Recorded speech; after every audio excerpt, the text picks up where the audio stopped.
a civil war, revolution, or active conflict, small teams of 2 to 13, whether it's a neighborhood watch or some other kind of civilian group, face intense challenges. Survival and effectiveness depend on preparation, coordination, and smart planning.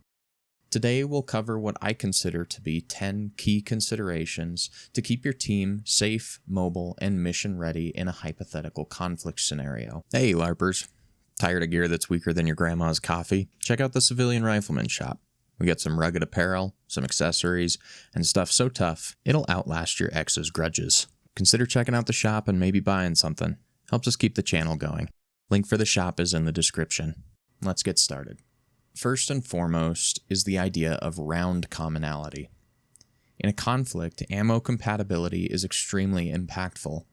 Standardizing weapons to use common rounds like 5.56 for rifles or 9mm for handguns simplifies sharing and resupply. Mismatched calibers on a team, like mixing 5.56 with 6.5 Creedmoor, creates logistical nightmares, especially if you're scavenging in an active conflict zone.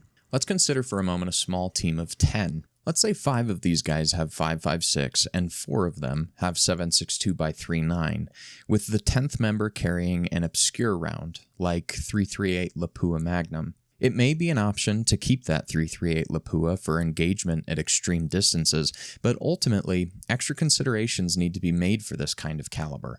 It will be extremely difficult to resupply that member of your team, especially if you are scavenging for ammo. You should consider checking all firearms beforehand and agreeing on 1 or 2 calibers to streamline your team's ammo pool.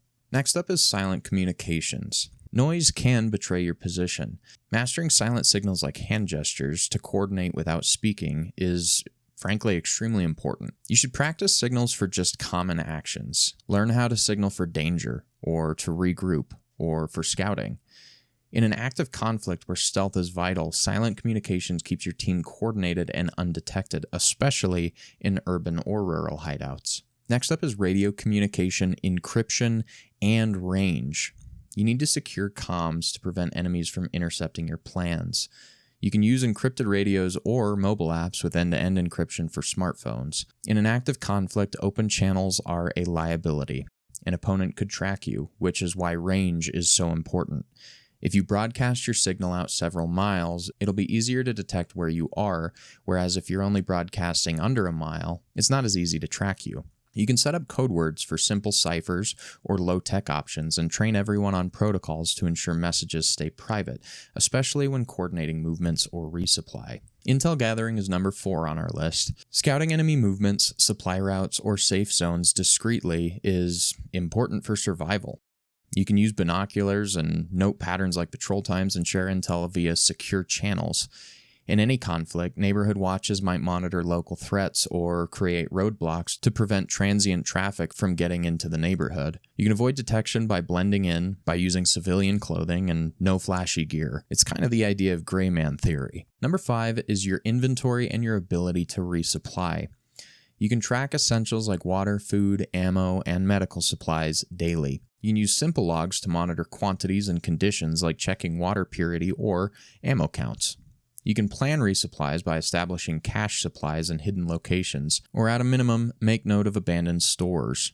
Safe movement is up next. Moving in any conflict zone always requires caution. Using formations like columns to avoid bunching up or a wedge to move through a dangerous area can help your chances.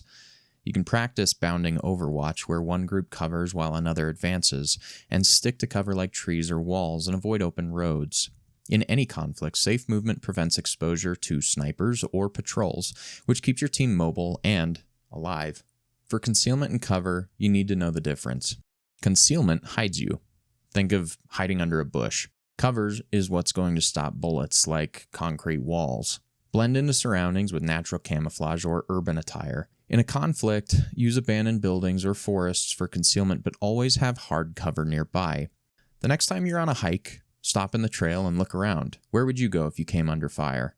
Number 8 on the list is first aid preparedness, and by no means is this the 8th most important factor.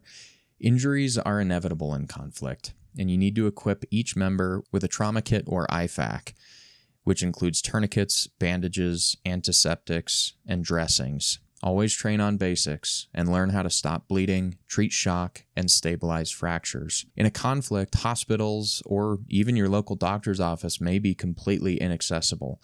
So practicing self-aid and buddy care is extremely important, and you need to assign a medic role to coordinate care under pressure. Morale and cohesion is number 10. A team's spirit ultimately is its strength. Ensure rest, share food fairly, and include morale boosters like small games or personal items to help the team. Stress and fear can fracture groups. Regular check-ins and clear roles build trust. Number 10 in our final consideration is contingency planning. Expect the unexpected. Plan for scenarios like ambushes, supply loss, or comms failure. Map multiple escape routes and rally points.